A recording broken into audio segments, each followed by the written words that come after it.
একটা টিপস দেই, সারা জীবন কাজে লাগবে। প্রফেশনাল না, একদম ব্যক্তিগত জীবনে কাজে লাগবে। সেটা হচ্ছে, যেখানে কাজ করেন, চাকরি করেন যেখানে, তারপর ব্যবসা, স্কুলে যেখানে বাচ্চা পড়ে, সেখানকার প্যারেন্টস, এরকম কারোর সাথে কখনো এই ভাই বোন ডেকে আত্মীয়তা করতে যাবেন না।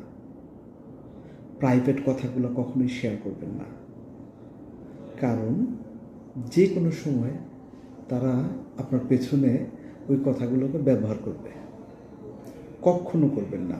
ধরেন অফিসে কোনো কলিগকে আপনি বললেন, তুই তো আমার ভাইয়ের মতো, আপনি পার্সোনাল জিনিস শেয়ার করলেন। যে কোনো সময় স্বার্থে আঘাত লাগলেই সেটা পুরো অফিসে স্প্রেড হয়ে যাবে।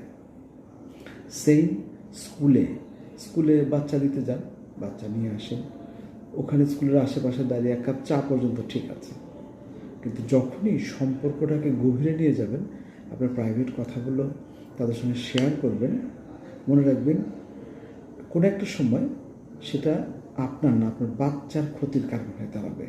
স্কুলে সেই কথাগুলো স্প্রেড করবে, আপনার বাচ্চা এই কারণে বুলিং হবে, আপনার ভুলের কারণে বাচ্চা সাফার করবে। সো কখনো কোনো দিনও নিজের ব্যক্তিগত জীবন বাইরের লোকের কাছে ডিসক্লোজ করবেন না। আর ওই যে পাতা সম্পর্ক আছে না, যে তুমি আমার বোনের মতো, তুমি আমার ভাইয়ের মতো, ওগুলো মতই থাকে।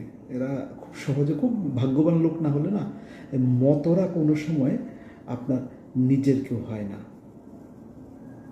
সো এই যে কথাগুলো বললাম, এটা আমার নিজের একদম ব্যক্তিগত অভিজ্ঞতা থেকে বললাম। আপনি এখন ভেবে দেখেন, একটু মিলিয়ে দেখেন, এরকমভাবে অনেক কি পাবেন। সাফারার, আমি সাফারার হয়ে বলছি। ধন্যবাদ।